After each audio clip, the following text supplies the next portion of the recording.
Meus irmãos, a paz do Senhor Jesus, tudo bem com vocês?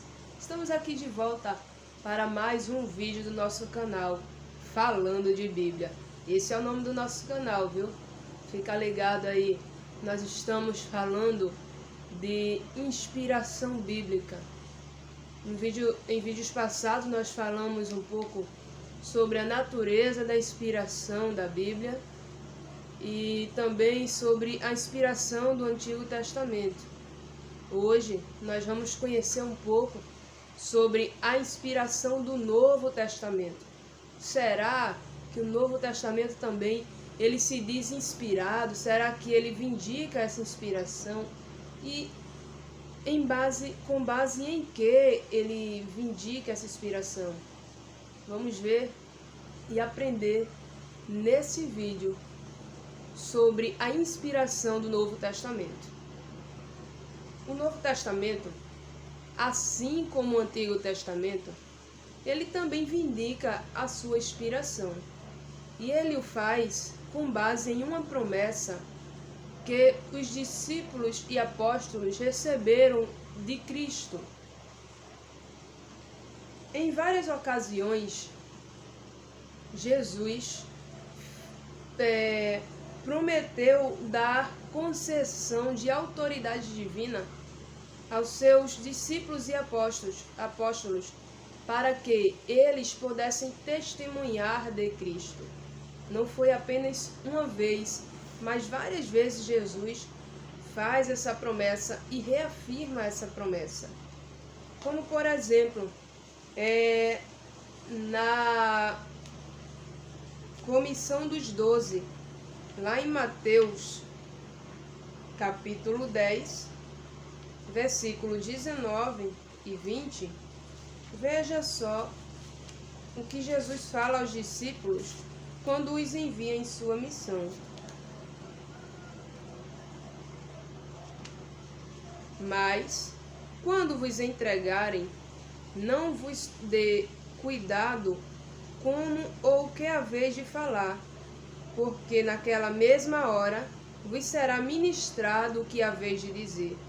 Porque não sois vós quem falará, mas o Espírito de vosso Pai é quem fala por vós.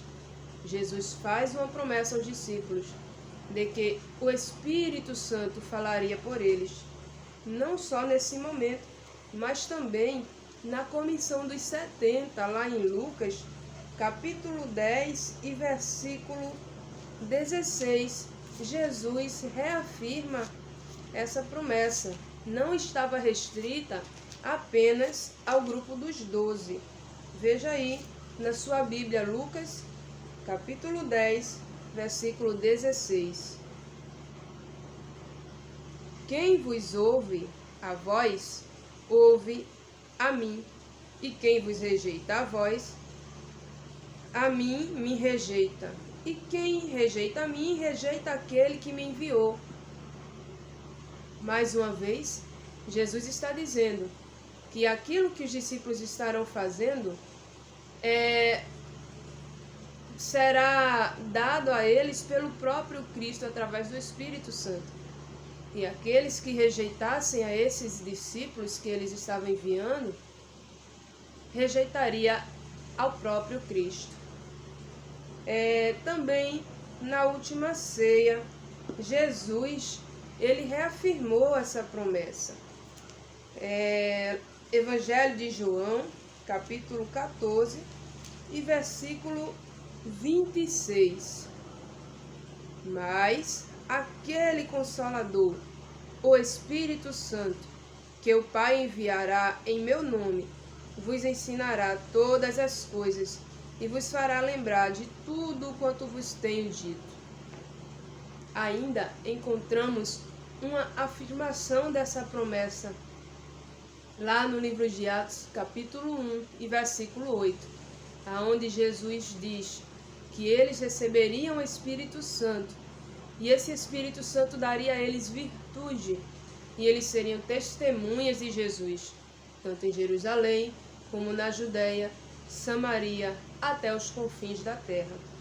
Logo, toda proclamação que os discípulos fizessem teria origem no Espírito Santo. Jesus estaria concedendo autoridade. A mensagem dos discípulos seria uma mensagem autorizada pelo próprio Jesus, através do Espírito Santo.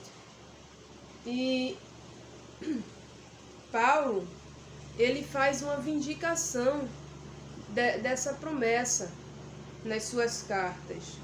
Em 1 Coríntios, capítulo 2, e versículo 4, Paulo vai dizer que as suas mensagens ela não estava fundada em sabedoria humana, mas nas palavras que o Espírito Santo lhes dava e lhe ensinava, assim como foi prometido por Jesus. Pedro também, em sua primeira carta, capítulo 1, versículo 21, ele afirma que os homens de Deus falaram inspirados pelo Espírito Santo. Então, o Novo Testamento, ele pode, com base nessa promessa e no cumprimento dessa promessa, que a gente vê que se cumpre, né? Ele pode vindicar a sua autoridade divina, a sua inspiração. Porque quando nós falamos de inspiração, você deve lembrar que nós não estamos falando de uma inspiração poética, quando nos referimos à inspiração da Bíblia Sagrada. Nós estamos falando da autoridade divina que está impressa nessas páginas que nós podemos ler. Mas os indícios da inspiração do Novo Testamento não é apenas o fato da promessa. Temos outros indícios de inspiração do Novo Testamento, como, por exemplo, a forma como ele é comparado ao Antigo Testamento. Paulo, por exemplo, em 1 Timóteo, ele fez menção do Antigo Testamento como sendo a Escritura. Aí, o apóstolo Pedro, na sua segunda carta, capítulo 3, e versículo 16, ele vai se referir às cartas de Paulo como sendo a outra parte das Escrituras. Então, logo, Pedro classifica as cartas de Paulo, que é a maioria, compõe a maioria, né, ali no Novo Testamento, como Escritura, em igualdade com o Antigo Testamento, que também é chamado de Escritura.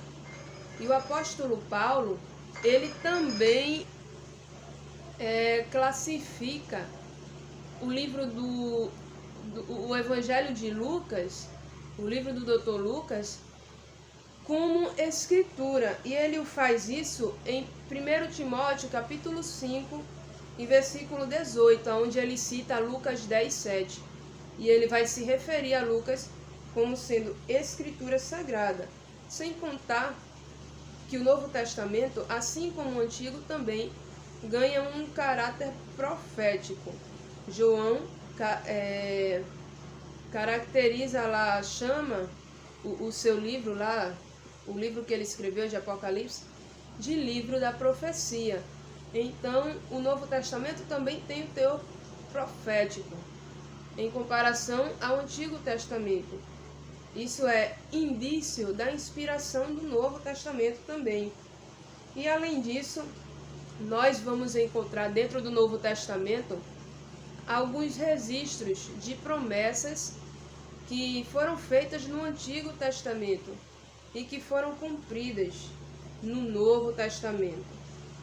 Vamos ver aí, por exemplo, Mateus, capítulo 1, e versículo 22, que diz assim: tudo isso aconteceu para que se cumprisse o que foi dito da parte do Senhor pelo profeta, que diz: eis que a virgem conceberá e dará à luz um filho, e ele será chamado pelo nome de Emanuel, que traduzido quer dizer Deus conosco. Veja, tudo isso aconteceu para que se cumprisse um registro de uma promessa que foi feita lá atrás no Antigo Testamento. E não temos só esse registro, temos outros também. Mateus 2,15, por exemplo, e esteve lá até a morte de Herodes, para que se cumprisse o que foi dito da parte do Senhor pelo profeta. Então nós vamos ver muitas referências no Novo Testamento de promessas que foram feitas lá no Antigo Testamento. Marcos capítulo 1, versículo 2, e Atos capítulo 2, que vai registrar o cumprimento da promessa de Joel, capítulo 2. Nós vamos encontrar apoio para a reivindicação que é feita pelo Novo Testamento dentro da igreja primitiva. De que forma? Quando nós lemos aqui, nós vamos encontrar alguns trechos que vai dizer para nós que as cartas de Paulo, as cartas de Pedro, eram cartas que eram lidas pelas igrejas e eram aceitas pelas igrejas. Colossenses, por exemplo, capítulo 4, versículo 16, Paulo vai dizer o seguinte: irmãos, quando essa carta acabar de ser lida entre vós, mandem também para os laodicenses. E a carta que veio dos laodicenses, leia também vós. Paulo faz uma recomendação. E essas cartas são de fato lidas, ou seja, são aceitas pela igreja como inspiradas. Por isso que elas a recebem. E a igreja, quando recebeu esses livros como sendo inspirado, ela não fez isso de forma ingênua. Ela fez isso consciente daquela mensagem que estava recebendo vinha de Deus. Aliás, a igreja ela até tinha sido alertada contra os falsos ensinos, contra os falsos profetas, assim como Deus alertou seu povo também no Antigo Testamento. Portanto, ela não fez isso com ingenuidade. Mateus 24:11, temos um registro desse alerta, onde Jesus ele vai alertar contra os falsos profetas que poderiam surgir. Então nós temos dentro da igreja primitiva um apoio para essa vindicação, ao ver que ela recebeu. Você lembra da vindicação do Antigo Testamento? Ele vindicou a sua inspiração com base no fato de ter sido aceito pelo povo de Deus como um texto, um pronunciamento profético. Assim também o Novo Testamento, ele foi aceito pela igreja como uma mensagem divina, inspirada por Deus e pelo Espírito Santo de Deus. Encontramos esse apoio, portanto, dentro da igreja primitiva. E vamos encontrar também o apoio à inspiração do Novo Testamento com os chamados pais da igreja, ou pais apostólicos. Quem eram os pais da igreja? Os pais apostólicos, como se diz. Eram homens que de alguma forma tiveram algum contato com os apóstolos ou com a igreja. E esses homens, eles testemunharam através de obras literárias a inspiração do Novo Testamento. Eles tiveram aí alguns escritos aonde eles afirmaram ser verdadeiras as palavras escritas dentro do Novo Testamento. Por exemplo, temos aí a Epístola de Barnabé, uma obra feita por um dos pais da igreja chamado Barnabé, aonde ele cita Mateus 26:31 como sendo aquilo que Deus disse. Ou seja, ele reconhecia que o que estava escrito ali teria sido palavra de Deus. Também temos um outro pai da igreja chamado Inácio de Antioquia. Esse escreveu 7 livros e nesses livros ele cita o Novo Testamento como uma forma de reconhecimento de autoridade divina e de inspiração. Clemente de Roma, que também escreveu uma epístola para os Coríntios, e ele se refere aos evangelhos como sendo escritura. Então, havia um reconhecimento também por parte dos pais da igreja, e isso traz apoio à inspiração do Novo Testamento. Se você quiser, você pode fazer uma pesquisa sobre os pais da igreja, e você vai ver aí o quanto eles apoiavam e acreditavam. Os primeiros registros cristãos falando sobre a base da fé cristã, que tomava o Novo Testamento como uma fonte inspiradora para a fé que Cristo nos ensinou.